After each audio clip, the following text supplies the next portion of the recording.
Seconds کے ساتھ میں ہوں اسما رحمان۔ آج کی تازہ اپڈیٹ، وزیر خزانہ اسحاق ڈار اور DGISPR کا اہم پریس کانفرنس۔ وزیر خارجہ نے کہا ہے کہ پاکستان کی مسلح افواج کسی بھی جارحیت کا منہ توڑ جواب دینے کے لیے تیار ہے۔ ہم جنگ کے خواہش مند نہیں، مگر جارحیت میں پہل کیا گیا تو منہ توڑ جواب دیا جائے گا۔ DGISPR لیفٹیننٹ جنرل احمد شریف چودھری نے پریس کانفرنس کرتے ہوئے کہا ہے کہ بھارت خود ریاستی دہشت گردی میں ملوث ہے۔ 25 اپریل کو بھارتی تربیت یافتہ دہشت گرد عبدالمجید کو جہلم کے قریب بس اڈے سے پکڑا گیا۔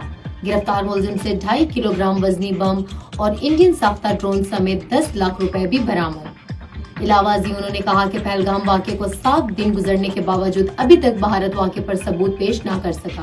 وزیراعظم کا UN سیکرٹری جنرل سے رابطہ، مسئلہ کشمیر کے حل کے لیے کردار ادا کرنے کا مطالبہ۔ وزیراعظم شہباز شریف نے سیکرٹری جنرل اقوام متحدہ انتونیو گوتریس کو ٹیلی فون کر کے جنوبی ایشیا کی صورتحال پر گفتگو کی۔ بھارتی رافیل طیاروں کی مقبوضہ کشمیر میں پیٹرولنگ، پاک فضائیہ کی بروقت کارروائی پر واپس جانے پر مجبور۔ سیکورٹی ذرائع کے مطابق کل رات بھارتی ایئر فورس کے 4 رافیل طیاروں نے مقبوضہ کشمیر میں پیٹرولنگ کی۔ پاک فضائیہ کے طیاروں نے بھارتی جنگی طیاروں کی فوراً نشاندہی کر لی۔